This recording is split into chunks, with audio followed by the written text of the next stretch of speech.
एकचोटि सर हेरिहाल्नु है त। यो चाहिँ गिगाबाइटको 2K मोनिटर हो। अनि यो जुन यो छ यो चाहिँ सबै यो कस्ट्युम पिसी सबै मैले आफैले सबै बाहिरबाट सामान मगाएर चाहिँ सबै आफै जोडेर चाहिँ बिल्ड गरेको हो। अब यो किबोर्डमा चाहिँ मैले किकरनको K10 युज गरिरहेको छु भने माउसमा चाहिँ किकरनको M6 युज गरिरहेको छु। पहिला योभन्दा पहिला मैले लोजिटेकको युज गर्थेँ किबोर्ड माउस नै। अब किन यसमा स्विच भएँ म तपाईँलाई चाहिँ भिडियोमा बिस्तारै भन्दै जान्छु। यो चाहिँ आइप्याड हो, यो आइप्याड प्रो हो। यो चाहिँ प्रोडक्टिभिटीको लागि कहिलेकाहीँ ड्रहरू गर्नको लागि चाहिँ चाहिने भएर यो चाहिँ मैले यसमा राखिरहेको छु। एउटा सानो सेटअप छ। तपाईँहरू सर हेर्नुहोस् त्यस्तो ठुलो हार्ड एन्ड फास्ट केही पनि सेटअप छैन। एउटा सानो नर्मल एउटा चाहिँ अन्त सेटअप गरिरहेको छु। तर यो एकैचोटि केही पनि किनेको होइन। जस्तो यहाँ तपाईँहरूले देख्न सक्नुहुन्छ हेडफोनहरूदेखि लिएर सबै कुराहरू छ। पिसीहरू यो हरेक कुराहरू जस्तो मोनिटर पहिला ल्यापटप किने, ल्यापटपबाट मोनिटरबाट पिसीबाट किबोर्ड माउसहरू राम्रो अलिकति चाहिँ महँगो टाइपको, त्यसपछि प्रिन्टर बिस्तारै बिस्तारै किनेको, एकैचोटि कुनै पनि भएको होइन। म तपाईँलाई एउटा देखाउँछु। म पहिला 6-7 वर्ष अगाडि चाहिँ कसरी ल्यापटपमा 7-8 वर्ष अगाडि कसरी एउटा सानो ल्यापटपमा बसेर काम गर्थेँ र आज यो चाहिँ त्यो सेटअप किन जरुरी भयो र यो किन चाहिँ मैले यो बढाउँदै गएँ भनेर पनि म तपाईँहरूलाई भिडियोमा भन्छु। हजुरहरूले कम्प्युटर र टेक्नोलोजीको बारेमा धेरै कुरा जान्न र सिक्न सक्नुहुनेछ। यस च्यानलका भिडियोहरू सिम्पल, सरल र नेपाली भाषामा हुनेछन्, जसले गर्दा हजुरहरूलाई सिक्न र जान्न अझ सजिलो हुनेछ। यो च्यानल एक्सपर्टहरू तपाईँले मेरो पुरानो भिडियो हेरिहाल्नु भयो। यो चाहिँ गिगाबाइटको 2K मोनिटर हो। एकदम राम्रो मोनिटर छ। यो G27Q भन्छ। यो मैले ल्याएको थुप्रो भइसक्यो, 2-3-4 वर्षै भइसक्यो। तर यसले एकदम राम्रो काम गरिरहेको छ। जब म ल्यापटपबाट चाहिँ एउटा मोनिटर चाहिन्छ, ल्यापटपको स्क्रिन एकदम सानो भयो, मलाई 3Dहरू गर्नुपर्ने भएर त्यसले गर्दाखेरि यो मैले मोनिटर योमा चाहिँ स्विच गरेँ। यो मोनिटर एकदम राम्रो छ। यसको कलर एकुरेसीदेखि लिएर सबै कुरा राम्रो छ। लगभग तपाईँको जुन यो आइप्याड छ, आइप्याडको कलर यसको कलर म्याच हुन्छ भनेपछि तपाईँ आफै विचार गर्नु। त्यस्तै अब यो चाहिँ अन्त पिसी हो। लगभग यो अब पिसीको यहाँ बनाउने हो भने 3-3.5 लाख जति पर्ला। मलाई बाहिरबाट ल्याउँदाखेरि 2 लाख जति को चाहिँ यसमा खर्च आछ। यसमा चाहिँ MSI को 8GB को चाहिँ ग्राफिक्स कार्ड छ भने फ्यानहरू मैले डार्क फ्ल्यासको किनेको, बाँकी अरू सबै उतैबाट मगाएको, पावरदेखि लिएर सबै कुरा ऱ्यामहरू यसमा चाहिँ जति पनि छ। यसको मदरबोर्ड पनि एकदमै चाहिँ अपग्रेडेबल छ, पछिसम्मलाई चाहिँ युज हुनेछ। यसमा चाहिँ 13 जेनको चाहिँ i7 प्रोसेसर चाहिँ युज भएको छ। i9 मैले युज गरिनँ, मलाई i7 पुग्ने भएर। तर अहिलेसम्म पुगिरहेको छ। हेरौँ अपग्रेड गर्नु पऱ्यो भने अपग्रेड पनि हुन्छ। त्यस्तै मैले एउटा यो क्याननको कलर प्रिन्टर हालेको छु, कहिलेकाहीँ काम लाग्छ भने। त्यस्तै अर्को ब्ल्याक एन्ड व्हाइट प्रिन्टर पनि छ। र यो चाहिँ किकरनको K10 हो। यो किबोर्ड किनेको थुप्रो भइसक्यो। माउस चाहिँ मैले अस्ति भर्खर लिएर आएको। माउस पनि राम्रो छ, एकदम ह्यान्डलिङ गर्नेको राम्रो छ।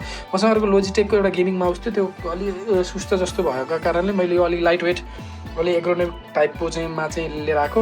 र किबोर्ड K10 प्रो एकदम राम्रो छ। यो म पहिला लोजिटेककै एउटा चाहिँ त्यो ठुलो आर्मरेस्ट सहित भएको चाहिँ किबोर्ड चलाउँथेँ। म तपाईँहरूलाई त्यो स्क्रिनमा पनि राखिदिन्छु। तर त्योभन्दामा चाहिँ यो एकदमै राम्रो छ। यो K10 तपाईँहरूले चाहिँ K10 प्रो किन्न सक्नुहुन्छ। प्रोडक्टिभिटीमा तपाईँको गेमिङमा पनि एकदमै राम्रो छ। खासै म गेमिङ चाहिँ गर्दिनँ, मेरो प्रोडक्टिभिटी नै हो।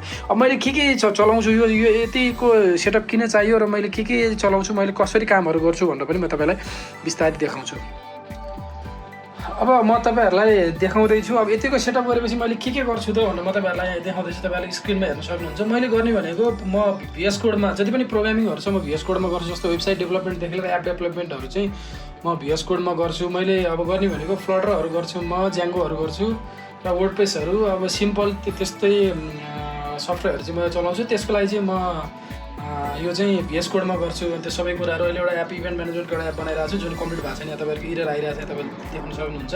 त्यस्तै अर्को मैले गर्ने भनेको म तपाईँको फोटोसप चलाउँछु। फोटोसपमा म्याक्सिमम चाहिँ चलाउँछु, किनकि म यो डिजाइनिङहरू गर्छु। त्यही कारणले फोटोसपहरू मेरो अलि बढी नै चल्छ। फोटोसपमा त्यसपछि फोटोसप त्यो चलाउँछु। त्यस्तै इलिस्ट्रेटरमा लोगोहरू तपाईँले देख्नु भएको छ, यहाँ 1-2वटा लोगोहरूको स्याम्पल पनि यहाँ त्यो बनाएर राखेको छु मैले। अनि इलिस्ट्रेटर पनि म त्यो चलाउँछु।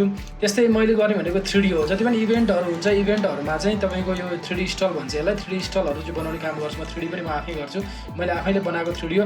र यो 3D चाहिँ रेन्डरिङमा हालिसकेपछि तपाईँको यस्तो खालको हुन्छ। रेन्डरिङमा हालेर क्लाइन्टलाई दिने बेला यस्तो दिनुपर्छ, त्यो चाहिँ स्केचअपको दिएर हुँदैन।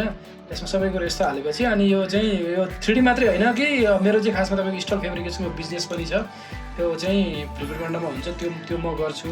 र त्यस्तै मैले अर्को चाहिँ तपाईँहरूको गर्ने भनेको मैले प्रिमियरको यो त भिडियो एडिट भएर सिम्पल एउटा यो चाहिँ सर्ट्स भिडियोको चाहिँ बनाएको रहेछु, त्यही विन्डो खुलिरहेको छ।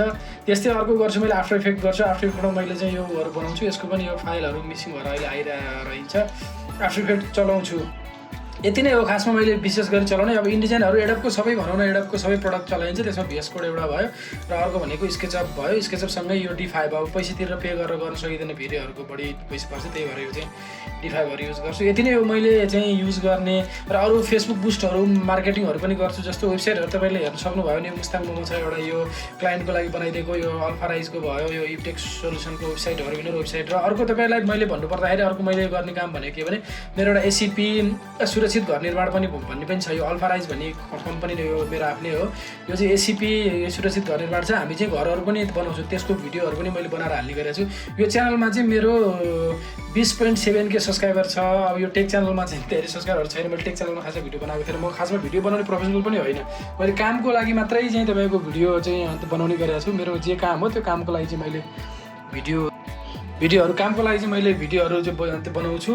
र यति नै हो। यति कामको लागि चाहिँ मैले यो खालको चाहिँ तपाईँको यो सेटअपहरू गरेको छु। जस्तो अब डिजाइनिङका कुराहरू भयो, त्यसपछि तपाईँको चाहिँ फेसबुक प्रमोसनहरू चाहिँ मार्केटिङको कुराहरू भयो, त्यस्तै भिडियो एडिटिङका कुराहरू भयो, 3D का कुराहरू भयो। त्यतिको लागि चाहिँ मैले यतिको सेटअप बनाएको। पहिला देखिहाल्नु कसरी काम गरेको थिएँ, त्यही भएर भनिन्छ नि तपाईँहरूको के काम छ र मसँग पैसा छैन के काम गर्नु भन्नु र मसँग पैसा छैन यार केही काम त गर्नै पर्यो भन्नेमा धेरै ठुलो कुराको चाहिँ तपाईँको फरक हुन्छ। त्यही भएर तपाईँहरूले चाहिँ आजै काम चाहिँ जे छ आफूसँग जे डिभाइसहरू छ जे छ त्यसमा सुरु गर्नुभयो भने बिस्तारै बिस्तारै तपाईँहरूले पनि राम्रो सामानहरू किन्न सक्ने र राम्रो कामहरू गर्न सक्ने क्लाइन्टहरू पाउने गर्नुहुन्छ।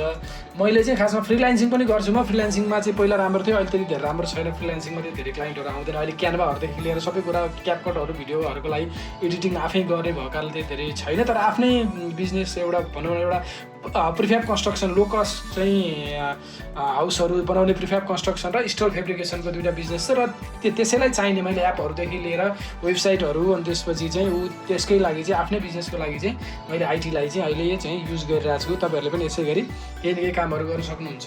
अब यो त समग्र सर्फेसका कुराहरू मात्रै भए। अब तपाईँहरूलाई चाहिँ अब चाहिन्छ कोर कन्सेप्टहरू, अब यो कसरी केले काम गरिरहेछ, कसरी पीसीहरू डेभलप भयो, मतलब अब यो सानो एउटा ल्यापटपबाट यो पीसी किन्न सक्नेसम्म चाहिँ कसरी गयो, यो सबै बारेमा तपाईँहरूलाई चाहिँ अब एउटा भनौँ न एउटा रोड म्याप जस्तो चाहिँ तपाईँहरूलाई चाहिन्छ। तपाईँहरू केही गर्नु खोजिरहनु भएको छ भने म तपाईँहरूलाई त्यसको नि भिडियो लाउँछु। तर त्यसको लागि चाहिँ सब्सक्राइबहरू गर्नु पर्यो र कमेन्टमा तपाईँहरू लेखिदिनु पऱ्यो भिडियो बनाउनु पऱ्यो भनेर।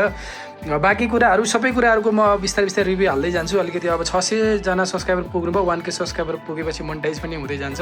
त्यसपछि अनि बिस्तारै म भिडियोहरू हाल्दै गर्छु। आजको लागि चाहिँ यति मात्रै गरौँ। आज तपाईँहरूले सर एउटा चाहिँ सेटअप हेरिहाल्नुभयो। यो देखाउनको लागि भन्दा पनि तपाईँहरूलाई चाहिँ मोटिभेट गर्नको लागि हो। एउटा गर्न सकिन्छ, कोही पनि एउटा टेक इन्थुजियास्टिकहरूले टेकमा लाग्न सक्ने मान्छेहरूले पनि केही न केही गर्न सकिन्छ भन्ने खालको चाहिँ भिडियोलाई नराम्रो नलिदिनु होला बिन्ती गर्दछु म हजुरहरू सबैलाई। यति भन्दै आज म यो भिडियो टुङ्गाउँछु। यहाँहरूको दिन शुभ रहोस्। धन्यवाद।